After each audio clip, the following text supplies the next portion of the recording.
Hello बच्चों, आज हम देखेंगे हाई स्कूल का सेट 5। इससे पहले सेट 1, सेट 2 और क्या सारा मतलब हो चुका है। इससे पहले सेट 4 तक, अब मॉडल पेपर भी साथ में हुआ है। तो आज हम देखेंगे सेट 5 जो कि हाई स्कूल में है। और सेट 5 हुआ या सेट 1 हुआ या सेट 4 हुआ, उस सब में जो समांतर मात्र का जो क्वेश्चन है और क्या कहते हैं कि प्रायिकता का क्वेश्चन, वो नहीं दिया है। और जब इसका मॉडल पेपर जो कराए हैं उसमें दिया है। और इसके बाद एक आया हुआ है इलाहाबाद का मॉडल पेपर, उसमें तुमको देखने को मिलेगा प्रायिकता का भी क्वेश्चन और समांतर क्या कहते हैं समांतर मत वाला ना, उसमें क्या कहते हैं एपी का। हाँ, तो वो सब चीज देखने को मिलेगा। तो चलो इस सेट को हम लोग देखते हैं। पहला ही क्वेश्चन जो आया हुआ है ये स्टार बना हुआ है, ठीक है। पहला क्वेश्चन नहीं आएगा बोर्ड में, स्टार बना हुआ है जो कि होता है दशमलव प्रसार, कितने अंक के बाद दशमलव लिखा जाए। यदि आपको ये देखना है तो इससे पीछे वाले वीडियो में बताया इस तरह का क्वेश्चन, तो उसको तुम लोग जाके देख सकते हो। वैसे आएगा नहीं, इस पर टाइम वेस्ट करने से कोई फायदा नहीं। अगला क्वेश्चन देखो। अगला क्वेश्चन क्या है? दो बिंदुओं के बीच की दूरी। ये तो फार्मूला याद होगा, दो बिंदुओं के बीच की दूरी। अंडर रूट में क्या होता है? अंडर रूट में होता है x2 - x1 का होल स्क्वायर। क्या होता है? अंडर रूट में होता है तुम्हारा x2 - x1 का होल स्क्वायर प्लस होता है y2 - y1 का होल स्क्वायर। ये क्या होता है? दो बिंदुओं के बीच की दूरी का फार्मूला होता है। अब सुनो ध्यान से, तुम लोग पहले वाले को क्या मानते हो? पहले वाले को सब लोग मानते हैं कि पहला तुम्हारा है x1 और फिर क्या है y1। इसको क्या मानते हो? x2। इसको क्या मानते हो? y2। वैल्यू भरते हम लोग। जब वैल्यू भरा जाएगा तो देखो यहाँ पे x2 की जगह पर क्या है? -x है। x2 की जगह पर तुम लोग लिखोगे माइनस और x, उसके बाद क्या लगा हुआ है? माइनस। x1 देखो तो x1 खुद क्या है? x है, तो x1 x है का होल स्क्वायर। फिर y2 की जगह पर क्या है? -y है। और y1 की जगह पर क्या है? y है का होल स्क्वायर, ठीक है। वैल्यू तो दिखाई दे रहा होगा। ये x2 की जगह पर भी -x है, y2 की जगह पर भी क्या है? -y है। तुम सबको पता होगा माइनस माइनस क्या होता है? जुड़ता है। माइनस माइनस जुड़ता है और -1x और -1x मिलकर माइनस को x होगा? -2x होगा। तो यहाँ से तुम्हारा हो जाएगा अंडर रूट, यहाँ हो जाएगा -2x का होल स्क्वायर। उसके बाद ये भी -y कितना हो जाएगा? -2y का क्या हो जाएगा? Whole square. सबको पता है माइनस का स्क्वायर क्या होता है? प्लस। माइनस का स्क्वायर क्या होगा? प्लस। और -2 का स्क्वायर क्या होगा? 2 दूना के 4x स्क्वायर। ये कितना होगा? 2 दूना के 4 और क्या हो जाएगा? y square. दोनों में क्या कॉमन दिख रहा है? 4। दोनों में तुम लोग 4 कॉमन कर लो। जब 4 कॉमन करोगे तो अंदर भाग दो, ये होगा x स्क्वायर प्लस क्या हो जाएगा? y square. 4 किस तरह निकलता है रूट में से? 2 के रूप में 4 2 का स्क्वायर होता है, तो यहाँ से हो जाएगा 2 और बचेगा under root x square plus y square. ये तुम्हारा फार्मूला हो जाएगा, ठीक। तो देख लो तुम्हारा कौन सा सी वाला मिल रहा है ना? सी वाला है 2 under root x square plus y square. तो आसानी से कर सकते हो। अगले क्वेश्चन को देखते हैं हम लोग। यहाँ देखिए, आपसे पूछा है कि अभाज्य संख्या, तो अभाज्य संख्या जो अपने आप से कटे, ठीक है, या 1 से कटे, यही तो होता है अभाज्य संख्या। तो 0 अभाज्य संख्या नहीं होता है, 1 अभाज्य संख्या नहीं होता है। सबसे छोटी अभाज्य संख्या 2 होता है, ठीक है। सबसे छोटी अभाज्य संख्या क्या होता है? 2। और एक क्वेश्चन इस तरह भी पूछता है सबसे छोटी सम अभाज्य संख्या, तो सम कौन है? 2। तो याद रखना कि अभाज्य संख्या सबसे छोटी कौन है? 2। और सम संख्या भी क्या है? सम अभाज्य संख्या। सम अभाज्य संख्या पूछेगा तो क्या तुम लोग बोलोगे? 2, ठीक है। इसमें 0 अभाज्य संख्या नहीं है, 1 अभाज्य संख्या नहीं है, 1 भी सम संख्या है, 8 क्या है? सम संख्या है। तो अभाज्य संख्या क्या होगा? 2। और सबसे छोटी अभाज्य संख्या 2 ही होता है। चलो अगले क्वेश्चन को देखो, इसके बाद वाला क्या कर रहा है। अब ये तो स्टार बना हुआ है, ठीक। चलो अगले क्वेश्चन देखो। इस क्वेश्चन में तो ये तो और आसानी से लग जाता है, क्योंकि इधर देखते हैं हम लोग क्या वैल्यू है? साइन है। इधर क्या वैल्यू है? साइन। और साइन किसका वैल्यू है? a प्लस b का। और उधर क्या है जी? Under root 3/2। जब इधर साइन है तो उधर हम टेन नहीं खोजेंगे, किसको खोजेंगे? साइन वाला। और ये खोजते हैं कि जब साइन इधर है तो साइन में उधर किसकी वैल्यू होती है? तो साइन 60 की वैल्यू होती है। किसकी वैल्यू होती है? साइन 60 की। तो इधर जैसा है वैसे लिख देंगे साइन a प्लस b, और उधर तुम लोग बढ़ोगे किस पर? साइन 60 पर। तो साइन से साइन क्या होगा? हट जाएगा और तुम्हारा हो जाएगा a प्लस b बराबर कितना? 60। इसको समीकरण नंबर 1 बना के छोड़ देंगे। अगला कास वाला है, तो इधर है तुम्हारा कास a माइनस बी बराबर तुम्हारा है अंडर रूट 3/2। अब ये देखेंगे इधर काश है तो उधर काश ही ढूंढेंगे, और काश में 30 का वैल्यू होता है। काश में किसकी वैल्यू होती है? 30। तो इधर जैसा है वैसे रहने दो, कास ए माइनस बी, उधर लिखेंगे कास कितना डिग्री, कास 30, कास से कास क्या होगा, हट जाएगा, तो तुम्हारे पास बचेगा ए माइनस बी बराबर कितना डिग्री, 30 डिग्री। समीकरण नंबर 2। अब देखो ये समीकरण नंबर 1, ये समीकरण नंबर 2, दोनों को क्या कर देंगे, जोड़ देंगे। जब जोड़ेंगे तो देखो समीकरण 1 और प्लस क्या कर देना है, समीकरण 2, 1 में 2 को जोड़ दो।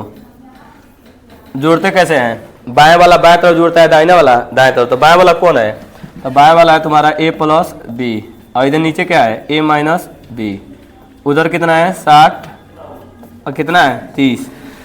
जोड़ने पर चिन्ह नहीं बदलता है, जोड़ने पर क्या होता है, चिन्ह नहीं बदलता है। कब चिन्ह बदलता है, घटाने पर। तो जोड़ने पर एक प्लस वाला एक माइनस वाला क्या होगा, कट जाएगा, ए कितना हो जाएगा 2a, और उधर कितना होगा 60 और 30 90, 2 से काट लो, a बराबर कितना हो जाएगा 45, a की जो वैल्यू आएगी वो आएगी 45, और a का मान कहाँ रख सकते हो, कहीं भी रख दो, समीकरण नंबर 1 में रख दो। तो जब रखेंगे a प्लस बी बराबर कितना 60, a के जगह पर रख देंगे 45 प्लस बी बराबर 60, 45 को उधर भेजेंगे तो b बराबर क्या होगा 60 माइनस 45, 60 में से 45 घटेगा कितना बचेगा 15। तो कौन सा ऑप्शन सही है जी, 45 15, 45 15, पहला ही तो सही है 45, ए बराबर कितना है 45 और बी बराबर 15। ठीक है, कर लोगे कि नहीं। चलो अगले क्वेश्चन को। अब देखो ये वाला सीधे आप वैल्यू रख दीजिए, किसका है 1 माइनस टेन 30, एनसीईआरटी का क्वेश्चन है। टेन 30 का मान 1/√3 और निचोड़ टेन है, तो टेन 30 का मान 1/√3, तो सीधे वैल्यू तुम लोग भर दो। इसको रखोगे डायरेक्ट, हम वैल्यू रख रहे हैं 1 माइनस, इसके बाद क्या है टेन 30 है ना, तो टेन 30 का मान आपको याद होगा 1 क्या होता है √3 का क्या लिखोगे होल स्क्वायर, नीचे देखो 1 प्लस 1/√3 के क्या लिखोगे होल स्क्वायर। ऑप्शन में ध्यान दो, यहाँ से तुम्हारा हो जाएगा 1 माइनस, तो 1 का स्क्वायर कितना होता है जी 1, और अंडर रूट का स्क्वायर कितना होता है अंडर रूट भग जाता है। फिर देखो 1 प्लस 1 का स्क्वायर कितना होगा 1, और ये अंडर रूट का अंडर रूट भग जाएगा। अब बताओ एलसीएम लेंगे, पहले तुम क्या करो, पहले इधर एलसीएम ले लो। बताओ इसमें इन दोनों में क्या होगा एलसीएम 3, और नीचे भी एलसीएम कितना होगा 3। तो देखो एलसीएम लेने के बाद सीधे क्या किया जाता है, इसके हर में कुछ है डायरेक्ट गुणा हो जाएगा, तो 3 का 1 में गुणा होगा तो 3 कम 3, यहाँ 3 से 3 क्या होगा कट जाएगा, 1 बचेगा। इन दोनों में एलसीएम ये रहेगा 3 रहेगा, 3 एलसीएम, क्या इसके हर में कुछ है नहीं है, 3 पहुंचेगा, तो 3 कम 3, और यहाँ पर क्या होगा 3 से 3 कट जाएगा, 1 बचेगा। तो दूसरा वाला चौथा से कटता है कि नहीं, तो दूसरा चौथा से कट जाएगा, 3 से 3 कट जाएगा। ऊपर देखो 3 में से 1 घटेगा 2, और 3 में 1 जोड़ेंगे कितना होगा 4, तो यहाँ से हो जाएगा 2 कम 2 और 2 दूना के 4, तो ये हो जाएगा 1/2, कितना हो जाएगा 1/2। तो कौन सा सही है बी वाला, बी वाला है ना 1/2। चलो अगले क्वेश्चन को देखो, क्वेश्चन नंबर 7। फिर आ गया तुम्हारा एक मूल दे दिया है, जब एक मूल देगा और दूसरा मूल पूछेगा कहें जिसका भी मान पूछेगा, तो यहाँ के का मान पूछा है 4 का मान नहीं, ठीक है। जब एक मूल दे दिया जाता है तो तुरंत नहीं x के जगह पर वैल्यू रख देते हैं। यदि कह रहा है कि एक मूल 6 है तो के का मान ज्ञात कीजिए, कुछ नहीं जहाँ x है वहाँ पर 6 रख दीजिए, आंसर अपने आप ही आ जाएगा। तो इस समीकरण में जो समीकरण आपको बना हुआ है x² माइनस के 4x प्लस के बराबर क्या है 0, आपको यहाँ क्या रखना है, एक x जगह पर क्या रखना है जी 6, तो रखो यहाँ x है तो यहाँ रख दो 6, फिर देखो -4 गुणे ये दोनों के बीच में क्या रहेगा x के बीच में क्या है 6x की वैल्यू कितना रख रहा है 6, अब प्लस के बराबर 0, तो 6 का स्क्वायर 36, आई कितना होगा जी 6 चौको 24 प्लस के बराबर 0। अब बताओ घटा दो कितना बचेगा 12 प्लस के, अब 12 को हम उधर भेजेंगे तो प्लस वाला उधर जाएगा तो क्या होगा माइनस, तो के बराबर क्या आ जाएगा -12 है पहला ऑप्शन में ना। तो आराम से जब ना इस तरह का क्वेश्चन है एक मूल दे दिया हो तो सबसे आसान होता है एक मूल को x के जगह पर रख दो, जो भी वैल्यू कहेगा निकालने के लिए अपने आप ही निकल जाएगा। अब अगला क्वेश्चन को देखो, क्वेश्चन नंबर 8। दो संख्याओं का योगफल कितना है 24, और उसमें एक संख्या दूसरी संख्या क्या है दोगुनी है, तो संख्या ज्ञात कीजिए। अब जिस तरीके से चाहे उस तरह कर सकते हैं, एक को x मान लीजिए एक को y मान लीजिए, आसानी से हो जाएगा। तो पहली संख्या के यदि x मानते हो और दूसरी संख्या को क्या मानते हो y, तो कहा है कि दोनों को जोड़ने पर कितना आ रहा है 24। ये समीकरण नंबर 1 बना दो। कहा है कि पहली संख्या और दूसरी संख्या के योगफल कितना है 24, और इसमें कहा है कि एक संख्या दूसरी संख्या का क्या है दुगुनी है। तो एक संख्या मतलब यक्स जो है वो y का क्या है दुगुनी है। ठीक है, इस तरह पहली संख्या दूसरी संख्या क्या है दुगुनी है, तो हम लोग यक्स का मान समीकरण नंबर 1 में क्या कर देंगे रख देंगे। तो रख दो, तो यक्स का मान रखोगे तो देखो क्या होगा, ये देखो समीकरण 1 से हम लोग देखेंगे जहाँ यक्स है वहाँ पे क्या रखेंगे 2y। देखो यहाँ यक्स है, क्या रख देना इसके जगह पर 2y, और उसके बाद क्या है जी प्लस y बराबर 24। अब जोड़ दो 2y 1y को y 3y बराबर कितना 24। 3 गुड़ा है उधर जाकर क्या करेगा भाग, काट दो यहीं से 3 8 24, तो y बराबर कितना आ जाएगा 8। तो y की वैल्यू कितनी आ गई 8, और y की वैल्यू तुम यहाँ रख दो जो ये बोला है यक्स बराबर कितना है 2y, और जब तुम रखोगे 2 गुड़े y जब कितना आएगा 8 8 गुना के 16, तो एक 16 आया और एक क्या आया 8 16 8, तो 16 8 पहला वाला ही सही है। यक्स बराबर क्या आया 16 और y बराबर कितना आया 8, कर ही लोगे। फिर देखो क्वेश्चन नंबर 9 स्टार बना हुआ है आएगा नहीं, फिर भी इसको कई बार हम बता चुके हैं इस तरह का क्वेश्चन का। दो त्रिभुजों मतलब दो त्रिभुज के क्षेत्रफलों का अनुपात उनके संगत भुजाओं के वर्गों के अनुपात के क्या होता है बराबर होता है। तो तुमको क्षेत्रफल दे दिया है, भुजाओं का अनुपात पूछा है, तो फार्मूला याद है ना, त्रिभुज ABC का क्षेत्रफल लिख देते हैं, और नीचे हम लोग किसका लिखते हैं दूसरे त्रिभुज का, कोई दूसरा त्रिभुज है क्या नाम है इसका PQR के क्या लिख देते हैं क्षेत्रफल। इसकी जो वैल्यू होती है संगत भुजाओं के मैंने मान लो AB का स्क्वायर बट्टा के क्या लिख देंगे दूसरा का PQ का स्क्वायर। अब तुमको देखो क्या दिया है क्षेत्रफल का अनुपात दिया है, तो क्षेत्रफल कितना है 1 का 81 है और 1 का क्या है 121 है, और तुमको पता है कि इधर का स्क्वायर हटाएंगे तो इधर वाला किस में आ जाएगा अंडर रूट में, इधर का स्क्वायर हटाएंगे तो बगल वाला किस में आ जाएगा अंडर रूट में। तो स्क्वायर हटा दो ये अंडर रूट में आ जाएगा 81 और 121, इधर होगा AB बट्टा के PQ। 81 कोने रूप में निकलेगा 9 121 11 के रूप में निकलेगा, तो आ गया आंसर AB बट्टा PQ। ठीक 9 बट्टा 11, तो 9 बट्टा 11 पहला वाला ही सही है। ठीक है, फार्मूला याद रखो। क्वेश्चन नंबर 10 ये भी आने वाला है नहीं, और यदि देखना चाहते हो इसको तो समबाहु त्रिभुज है ना, तो समबाहु त्रिभुज में प्रत्येक भुजा क्या होता है बराबर होता है, अब प्रत्येक कोण 60 डिग्री होता है। तो इसमें कह रहे हैं ना कि समबाहु त्रिभुज का देखो इसका हर एक भुजा कितना दे दिया है A, हर एक भुजा क्या दिया है A, नाम दे दो कर A B और C, और यहाँ से एक लंब डाला गया है। ठीक है, शीर्ष से क्या किया जाएगा लंब, और देखो प्रत्येक भुजा कितनी इसकी A, तो तुमसे पूछा है ना लंब की लंबाई, ये लंब की जो लंबाई दिख रहा है ना AD, ये लंब की लंबाई पूछा है, तो तुमको यहाँ दिखाई दे रहा होगा पाइथागोरस थ्योरम है नहीं, पाइथागोरस थ्योरम क्योंकि 90 डिग्री कोण बना है, जहाँ 90 डिग्री कोण बनता है वहीं पर लगता है पाइथागोरस थ्योरम। तो 90 के सामने क्या कहलाएगा कोण, और ये क्या होगा आधार, और ये क्या होगा लंब। तो प्रत्येक भुजा A है तो A भी A होगा, A भी A होगा, और पूरा यहाँ से लेके यहाँ तक A होगा। ठीक, तो एक आधवा कितना होगा A बट्टा 2, और एक आधवा क्या होगा A बट्टा 2। तो हज कोण हो गया A, आधार हो गया A बट्टा 2, और लंब भी निकालना है ना, तो लगा दो पाइथागोरस थ्योरम। बोलो कोण क्या है, क्या होता है कोण का स्क्वायर बराबर कौन सी लिखते हैं आधार का स्क्वायर प्लस लंब का स्क्वायर। कोण का स्क्वायर आधार का स्क्वायर प्लस लिख देते हैं हम लोग लंब का स्क्वायर। चलो वैल्यू भरते हैं हम लोग। कोण कितना है A है, कोण A है, आधार कितना है A बटा 2, और लंब भी तो पता करना है, तो लंब का नाम क्या है AD का क्या लिख देंगे स्क्वायर। चलो देखो A का स्क्वायर और 2 का स्क्वायर 4, इसको इधर लेकर आओ, इधर से प्लस से इधर आ गया तो क्या होगा माइनस, ये हो जाएगा A स्क्वायर बट्टा के 4 बराबर क्या लिख देंगे AD का स्क्वायर। एलसीएम क्या हो जाएगा इसमें 4 का इसमें गुणा होगा, 4 का A में गुणा होगा तो क्या होगा 4A स्क्वायर, 4 से 4 कट जाएगा A स्क्वायर बराबर क्या लिख देंगे AD का स्क्वायर। 4 में से घटेगा कितना बचेगा 3A स्क्वायर बट्टा के क्या लिख देंगे 4 बराबर क्या लिख देंगे AD का क्या लिख देंगे स्क्वायर। अब देखो इधर से स्क्वायर हटाएंगे तो बगल वाला किस में आ जाएगा अंडर रूट में आएगा, पूरा का पूरा किस में हो जाएगा अंडर रूट में। 3A स्क्वायर बट्टा के 4 बराबर क्या लिख देंगे AD। अब देखो कौन रूट में से बाहर निकलेगा A स्क्वायर एक रूप में निकलेगा, 4 कोने के रूप में निकलेगा 2, क्या 3 निकल पाएगा नहीं 3 नहीं निकलेगा, तो 3 ऐसे ही रह जाएगा। तो सीधे लिख सकते हो AD बराबर जो तुम्हारी वैल्यू आएगी अंडर रूट 3 A निकल जाएगा, और 4 किस रूप में निकलेगा 2 के रूप में। तो AD बराबर क्या होगा अंडर रूट 3A बट्टा के 2, अंडर रूट 3A बट्टा के 2। ठीक है, देख सकते ये भी मॉडल पेपर में खूब पूछा है, कई बार मॉडल पेपर में पूछ दिया है।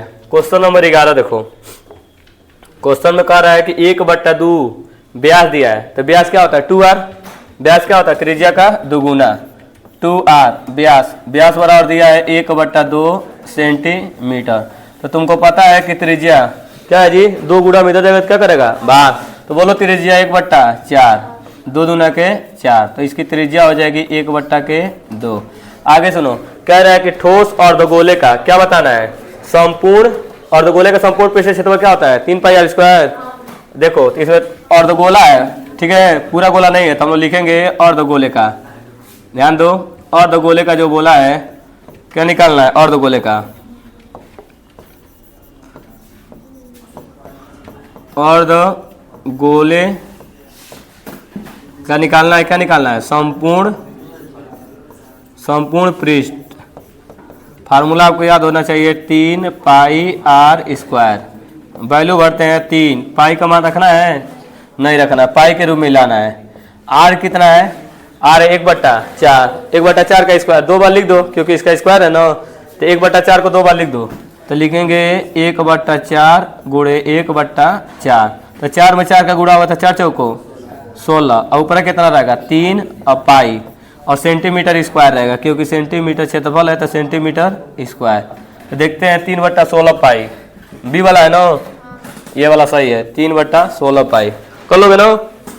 बस तुमको देखो फिर एक बार, व्यास दिया है तो व्यास का क्या होता है जी त्रिज्या, 2r बराबर 1/2, 2 गुणा में इधर जाकर क्या करेगा भाग, 2 दूना के 4, तो ये तुम्हारा त्रिज्या हो जाएगा। फिर अर्धगोले का संपूर्ण पृष्ठ पूछा है तो फार्मूला तुमको याद होना चाहिए 3πr², 3πr² और वैल्यू भर दी, r को 2 बार लिखे क्यों, क्योंकि इसका स्क्वायर है, और 4 चौको 16 और ऊपर 3, कर लोगे।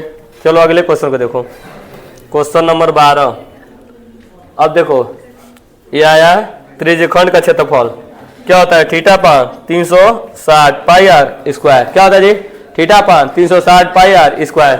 तो देखो 6 सेंटीमीटर क्या दे दिया है त्रिज्या, तो तुमको r पता चल गया कि r बराबर कितना है 6 सेंटीमीटर। बात मत करो, देखो थीटा कितना दिया है, थीटा बराबर दे दिया है 60 डिग्री। अब देखो क्या पूछा है त्रिज्यखंड का ना, तो फार्मूला याद ही होगा त्रिज्यखंड का क्षेत्रफल, त्रिज्यखंड का क्षेत्रफल हम लिखते हैं θ 360, क्या लिखा जाता है θ 360, और क्या लिखते हैं πr², और आंसर पाई में ही दिया है तो पाई को बदलने की जरूरत नहीं है, बस थीटा रखो, थीटा की वैल्यू कितनी है 60 और नीचे 360, पाई को पाई रहने दो, आर कितना है 6 है, तो 6 का स्क्वायर को 2 बार 6 लिख दो, 6 गुणे 6, तो 1 0 से 1 0 कटेगा, और 6 कम 6 और 6 के 36, और 1 6 से 1 6 काट दो, तो बस कितना बचेगा 6 पाई, ये सेंटीमीटर स्क्वायर। ठीक, आसानी से हो जाएगा। अब देखेंगे कौन सा सही है, सी 6 पाई। अगले क्वेश्चन को देखो 12 नंबर के बाद, फार्मूला याद है ना θ 360 πr², ये स्टार बना हुआ है, एक समकोण त्रिभुज कोण दे दिया है, आधार दे दिया है, तो लंब पूछ रहा है, तो पाइथागोरस थ्योरम लगा ही लोगे, कोण का स्क्वायर बराबर आधार का स्क्वायर प्लस लंब का स्क्वायर, कर भी लेना, और कट गया तो उसको बताने, ए भी कट गया। अभी इस तरह का क्वेश्चन बताए हैं कि समबाहु त्रिभुज में भुजा ए बी का माध्यिका सी डी दिया है ना, सी जो होता है वो लंब होता है, अभी फार्मूला में बताए थे इस तरह का पहले भी लगा चुके हैं। ठीक है, ऐसे जब तुम लगाने जाओगे इसको, इसके पीछे वाले सेट में पढ़ाए हैं, यही तुमको निकालना है, एडी निकालना है ना, तो ये क्या होगा लंब होगा, ये कोण होगा और ये आधार होगा, और समबाहु त्रिभुज है तो सब भुजा क्या रहेगा बराबर रहेगा। कोई बात नहीं, चलो इसका माध्यिका जो सी डी निकालना है, तो इसको ए कर लो, इसको बी कर लो, और इसको यहाँ पे क्या कर दो सी कर दो, तो सी डी हो नहीं जाएगा, आराम से निकाल दोगे सी डी। और किस में लाना है, ए बी भुजा में ना, चलो कर ही दे रहे हैं। ठीक है, किस में लाना है, किस शब्द में लाना है, ए बी के शब्द में लाना है। ए बी कौन है, नीचे वाला है ना, लगा दो पाइथागोरस थ्योरम। बोलो कौन क्या होगा, कौन यही होगा ए सी, तो कौन लिखोगे तुम लोग, कौन ए सी स्क्वायर बराबर क्या लिखोगे आधार, आधार ए डी हो जाएगा, ए डी स्क्वायर और प्लस ए डी नहीं होगा सी डी होगा, बोलिए ये लिखो, नहीं ये तो सही है, आधार ए डी और क्या लिखेंगे सी डी, एक बार देख लो, कौन है 90 डिग्री है, तो 90 डिग्री के सामने का क्या होगा कौन, कौन क्या होगा ए सी, कौन का स्क्वायर, इधर नीचे का क्या होगा आधार, आई क्या होगा लंब, तो कौन का स्क्वायर आधार का स्क्वायर प्लस क्या लिखेंगे लंब का स्क्वायर, अब तुम जानते हो कि समबाहु त्रिभुज है, तो समबाहु त्रिभुज में भुजा क्या रहता है, बराबर। और हमको आंसर के में लाना है, आंसर ए बी में लाना है। तो जितना ए सी होगा उतना ही क्या होगा, ए बी होगा, क्योंकि तीनों भुजा क्या रहेगी, बराबर। क्योंकि समबाहु है तो जितना ए सी होगा उतना ही ए बी होगा। तो ए सी की जगह पर क्या तुम लोग लिख सकते हो, ए बी का क्या लिख दोगे, स्क्वायर। अब देखो ए डी किसका आ रहा है, ए बी का। ए डी देखो, ए डी हाफ किसका है, ए बी का। तो ए डी के जगह पर हम लोग क्या लिख सकते हैं, ए बी बट्टा के 2 का स्क्वायर, ऐसे। और तुमको लाना क्या है, सी डी का मान पता करना है। तो यहाँ से देखो ए बी स्क्वायर 2 का स्क्वायर 4, यहाँ से हो जाएगा ए बी स्क्वायर, उधर तुम्हारा हो जाएगा ए बी स्क्वायर और 2 दूना के 4 और सी डी स्क्वायर। ये प्लस वाला इधर लेकर आओ, इधर आएगा तो क्या बन जाएगा जी, minus A B square minus A B square और 2 दूना का कितना हो जाएगा 4। अब एलसीएम लोगे तो कितना होगा एलसीएम, 4। इसके बारे में कुछ है नहीं, 4 पहुंच जाएगा। तो यहाँ हो जाएगा 4 ए बी स्क्वायर और 4 से 4 कट जाएगा, तो यहाँ ए बी स्क्वायर, इधर है सी डी स्क्वायर। तो 4 ए बी में से 1 ए बी कटेगा तो कितना बचेगा, 3 ए बी स्क्वायर और उधर हो जाएगा बट्टा के 4 बराबर क्या है, सी डी स्क्वायर। स्क्वायर हटाएंगे तो बगल वाला किस में आ जाएगा, क्योंकि सी डी स्क्वायर का ही मान पूछा है तो स्क्वायर हटाने की क्या जरूरत है, सी डी स्क्वायर वाला क्या होगा, 3/4 ए बी स्क्वायर, ये वाला सही है, ठीक है। तो इस तरह का क्वेश्चन पीछे भी आया हुआ है कोई। अब आगे देखो, ये दे दिया है समांतर माध्य। तो फार्मूला याद है, समांतर माध्य बराबर संख्याओं का योग बट्टा के संख्या। तो तुमको दे दिया है कि खुद दे दिया है समांतर माध्य इतना है और इनका योगफल पूछा है, और कितने व्यक्ति हैं, 12। तो संख्या दे दिया है 12। तो सूत्र होता है समांतर माध्य, आप जानते होंगे सूत्र जो लिखते हैं कि समांतर माध्य बराबर संख्याओं का योग बट्टा के संख्या। समांतर माध्य बराबर क्या लिखेंगे, योग बट्टा संख्या। संख्याओं का योग बट्टा क्या लिखा जाता है, संख्या। तो हम लोग देखेंगे क्या वैल्यू दे दिया है। तो सबसे पहले क्या दिया जी, समांतर माध्य कितना दिया है, 45.6। तुमसे क्या पूछा है, उनके योगफल भी पूछा है, तो योग लिख सकते हो या योगफल ही लिख दो, ये पूछ रहा है। संख्या को है 12। तो देखो इधर ये गुणा में इधर जाएगा तो क्या करेगा, इधर जाएगा तो भाग में तो गुणा करेगा, 4.5 गुणे 6 और क्या लिखेंगे, योगफल ही तो निकालना है। चलो गुणा करो, 12 छक्के 72 और कितना हो जाएगा 7, 12 पचे 60 और 7 कितना हो जाएगा जी 67 और फिर 6, 12 चौको 48, 48 को कितना हो जाएगा 54। अब मिला लो कौन सा सही है, सी वाला नो, सी वाला मार देना, इतना आएगा तुम्हारा योगफल। तो बस तुम कोई एक चीज, क्योंकि ये बहुविकल्पी है तो डायरेक्ट कर लेना, समांतर माध्य बराबर संख्याओं का योग बट्टा संख्या। दिखाना तो है नहीं, तुमको हल करके कैसे भी टिक करना होता है। समांतर माध्य बराबर संख्याओं का योग बट्टा संख्या, कितना संख्या है 12 और समांतर माध्य कितना है 45.6। उसके बाद तुम तिर्यक का गुणा कर देना, गुणा करने के बाद आंसर तुम्हारा ये आ जाएगा, ठीक। बस फार्मूला याद होना चाहिए। 16 नंबर, अब ये आया, ये भी समांतर माध्य है। अभी तुम लोग लिखे हो समांतर माध्य बराबर क्या होता है, संख्याओं का योग बट्टा के संख्या। तो हम लोग देखेंगे फार्मूला में, देखो 5 दे दिया है, समांतर माध्य क्या दे दिया है 5। तो हम लोग फार्मूला लिखेंगे समांतर माध्य। अभी समांतर माध्य बराबर डायरेक्ट हम लिख दे रहे हैं संख्याओं का योग, संख्याओं का योग बट्टा के संख्या। तो संख्याओं का योग लिख देंगे, पहली संख्या 3 है, उसके बाद 4 है और फिर उसके बाद 6 है, फिर क्या है यक्स। कुल 4 संख्या है, देखो 1 2 3 4। तो ऊपर लिखते हैं संख्याओं का योग, सबको जोड़ देते हैं और जितना संख्या होता है जोड़ के नीचे 4 संख्या है तो नीचे 4 लिख देते हैं। अब तुमको समांतर माध्य 5 दे दिया है तो यहाँ पर 5 लिख देंगे और नीचे तुम्हारा 4 ये है, सबको जोड़ दो, 6 4 10, 10 3 13 प्लस यक्स। इसमें इसका गुणा कर दो, 5 को 20, उधर हो जाएगा 13 प्लस यक्स। 13 को इधर बुला दो, 13 प्लस इधर आएगा तो माइनस हो जाएगा। अब 20 में से 13 घटेगा तो 7 बचेगा। तो इसका जो आंसर आएगा यक्स बराबर 7। काफ़ी आसान है, आराम से कर सकते हो तुम लोग। अब देखो इसमें विविक्तर पक्का है, ये तो विविक्तर पूछेगा।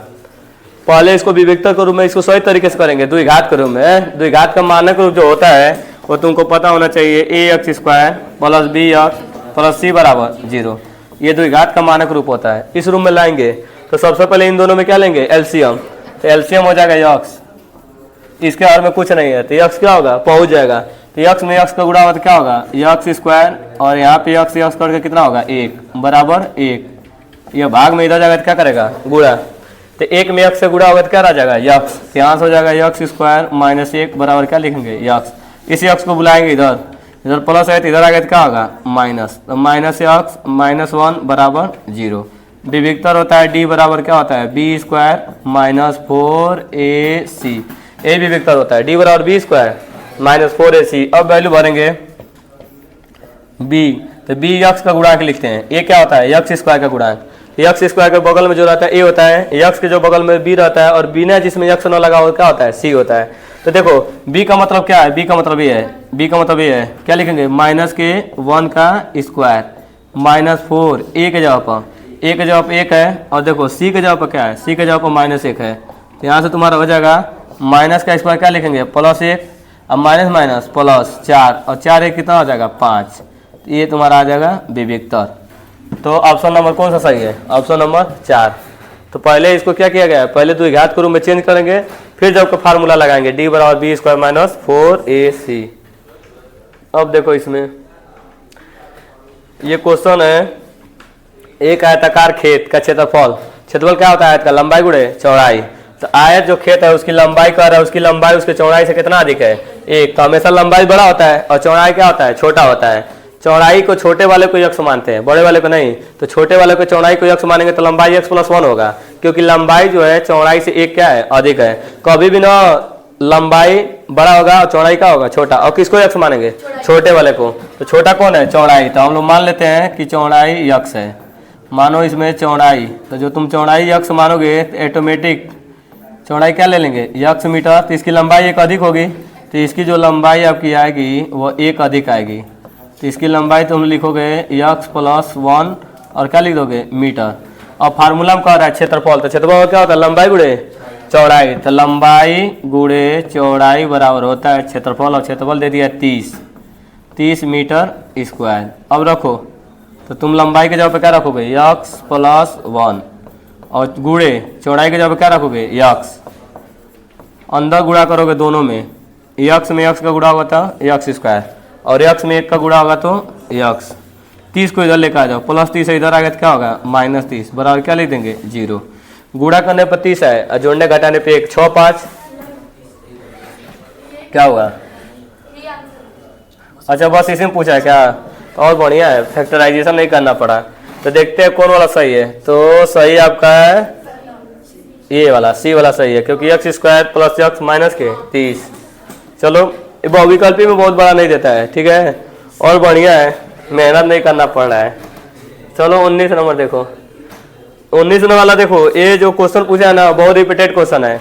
बहुलक बराबर 3 माध्यिका में से 2 माध्यिका का घटाया। हम हर अंशाल में पढ़ाए हैं, हर एक अंशाल में बात बताएं, बार बार बताएं। बहुलक बराबर होता है 3 माध्यिका माइनस के 2 माध्य। तो डायरेक्ट इसको मत भूलना, ये कंपटीशन लेवल का सवाल है। बहुलक बराबर होता है 3 माध्यिका, 3 माध्यिका में से हमेशा किसको घटाया जाता है, 2 माध्य में से। 3 माध्यिका माइनस क्या लिखते हैं, 2 माध्य, ये आपका होता है। अब हम लोग देखेंगे बहुलक, तो बहुलक ही पूछ रहा है तो बहुलक को छोड़ दो। अब इसके बाद देखो 3 गुणे, अब देखेंगे पहले तो माध्य लिखा है, फिर क्या लिखा है, माध्यिका। तो दूसरा माध्यिका है, हई माध्यिका होगा। तो 25.8 अब माइनस के 2 गुणे माध्य, तो माध्य के वैल्यू देखेंगे तो माध्य है 26.1।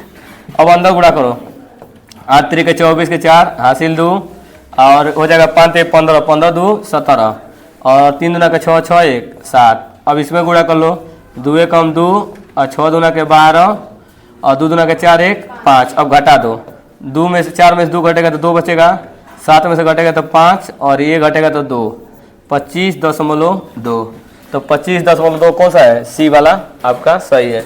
इसके बाद ये लास्ट क्वेश्चन देखेंगे, इसके बाद दूसरे पार्ट में अगला जो क्वेश्चन आएगा दूसरे पार्ट में बताया जाएगा, क्योंकि 1 से लेकर 20 तक हर एक सेट का एक भाग में बताया जा रहा है, फिर दूसरे भाग में जो 20 से ऊपर जो भी क्वेश्चन आ रहा है उसको बताया जा रहा है। तो इस क्वेश्चन में क्या बोला है, केंद्रीय प्रवृत्ति की माप। बताइए क्या होता है केंद्रीय प्रवृत्ति की माप, बहुलक, क्योंकि इसी में आता है तीनों, माध्यिका माध्य बहुलक, यही तीनों तो पढ़ना होता है। आप जब लास्ट केंद्रीय प्रवृत्ति के माप जो लेसन पढ़े हैं तीनों पढ़ना है, माध्यिका माध्य और बहुलक। तो इस तरह अब देखिए अगला सेट आएगा, उसको आप लोग देखिएगा, सारे सेट को देखिए, 7 सेट और एक मॉडल पेपर पूरा अच्छे से तैयार कर लीजिएगा।